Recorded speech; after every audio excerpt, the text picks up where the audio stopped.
अच्छा, ये बच्चियां बैठी हैं, इनकी जब शादी होती है तो एंगेजमेंट रिंग कितनी महंगी बनती है। सीता की एंगेजमेंट रिंग कितनी महंगी होगी। लेकिन जब केवट के सामने भगवान राम बिना पैसे के खड़े हो गए कि उतराई देने के लिए कुछ नहीं है, और केवट ने कहा ऐसे तो जाने नहीं दूंगा, पैसे दो, उतराई तो देनी पड़ेगी। तो पति का अपमान ना हो जाए, पति यहां संकट में ना लगे, सीता ने चुपचाप अपनी अंगूठी उतारी और राम के हाथ में दे दी कि ये दे दो। गोस्वामी जी ने लिखा, पियसी की ही जानन हारी, मुदित मगन मणि मुद्री उतारी। मणि उतार कर दे दी। ये सीता है, ये सीता सिखाई गई थी, ये सीता घर घर में सिखाई गई थी। इसीलिए हमारी माएं, हमारी नानियां, हमारी दादियां कम में काम चला लेती थी। आज क्या हो गया, कम हो गया तो झगड़ा हो गया। पति की नौकरी 4 साल नहीं लगी तो तलाक हो गया, पत्नी की नौकरी छूट गई तो झगड़ा हो गया। इसका मतलब क्या है, सुख साधन पर केंद्रित कर दिया।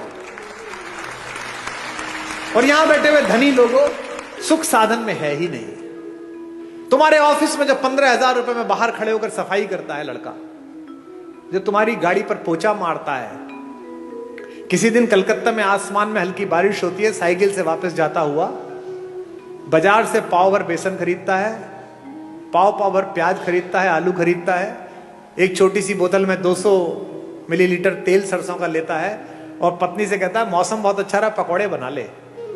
वो स्टोव पे पकौड़े बनाती है, दोनों बाहर बैठकर खाते हैं और शाम को सोते हुए कहता है यार क्या शाम बीती है, भगवान का धन्यवाद, क्या अच्छा मौसम है, क्या बढ़िया हो।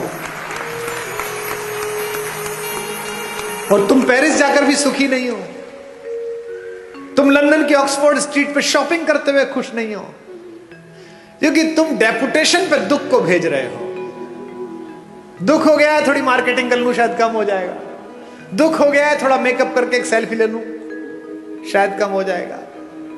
ये जो फेसबुक पर, ट्विटर पर, इंस्टाग्राम पर बहुत हंसते मुस्कुराते चेहरे हैं, इनमें से अधिकांश की जड़ें खोखली हैं। इसीलिए ये आत्महत्या करते हैं, इसीलिए ड्रग्स में गए हैं, इसीलिए शराब में गए हैं। ये राम की कहानी आपकी जड़ों की आत्मा में यूरिया का काम करती है, आध्यात्मिकता का। ये आपको मजबूत करती है, एक भाई की तरह, एक पति की तरह, एक पुत्र की तरह, एक नागरिक की तरह। भाई भाई के संबंध, भाई बहन के संबंध। अब 2 बहनें हैं इसमें, इस कहानी में। भाई बहन का संबंध ठीक ना हो तो गड़बड़ हो सकती है। एक बहन है शूर्पणखा, जिसको अपने बदले की चिंता है, भाई के नाश हो जाने की चिंता नहीं है। मेरा बदला पूरा हो जाए बस। वो ये नहीं कहती कि मेरा अपमान किया, वो ये नहीं कहती कि मैंने नीचतापूर्ण व्यवहार किया, वो कहती है कि मैंने बताया मैं तुम्हारी बहन हूं, उसके बाद मेरा अपमान कर दिया। और उसकी तो बीवी बहुत सुंदर है, वो जंगल में क्या कर रही है, वो तो भैया आपके पास होनी चाहिए। ऐसी बहन देखी है कोई जो अपनी भाभी के रहते बाहर की किसी औरत का वर्णन करे कि इससे अपना लो? इसका मतलब वो बहन ही दुष्ट है, उसने अपने भाई का नाश करा दिया। एक सीता है, सीता का भी एक भाई है, आपको पता है? जब अशोक वाटिका में माता बैठी हुई है तो रावण आता है उनसे मिलने, रोज आता है, कहता है मेरा प्रणय प्रस्ताव स्वीकार कर ले। क्या उस तपस्वी के पीछे पड़ी रहेगी, वो तो जंगली है, मैं मार दूंगा उसे, खत्म हो जाएगा, वो कुछ नहीं कर पाएगा, तुझे ले नहीं जाएगा। माता पूरी सात्विकता के साथ बैठी है। एक दिन कहता है कि देख मेरी बात मान ले, अन्यथा मैं बलपूर्वक तुझे उठा लूंगा यहां से। तो वो जिस चटाई पर बैठी हैं, उस चटाई का एक तिनका तोड़ती हैं और तिनका तोड़कर अपने रावण के बीच रख देती हैं और कहती हैं कि तू कैसी मूर्खतापूर्ण बात करता है रे, कि तू मुझे छू लेगा?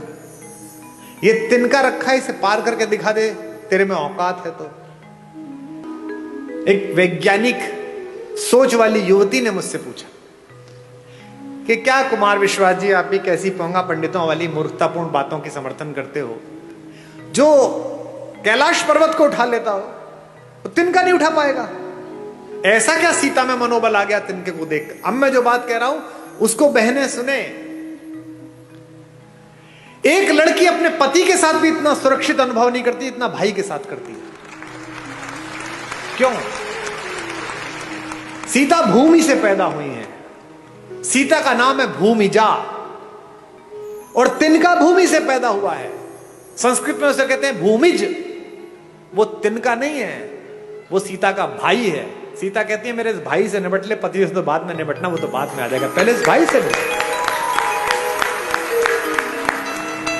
एक तृण धरकर कहती है, उसकी ओट में बैठकर कहती है वैदेही, तृण धरि ओट कहत वैदेही, तृण धरि ओट कहत वैदेही, सुमिर अवधपति परम सने।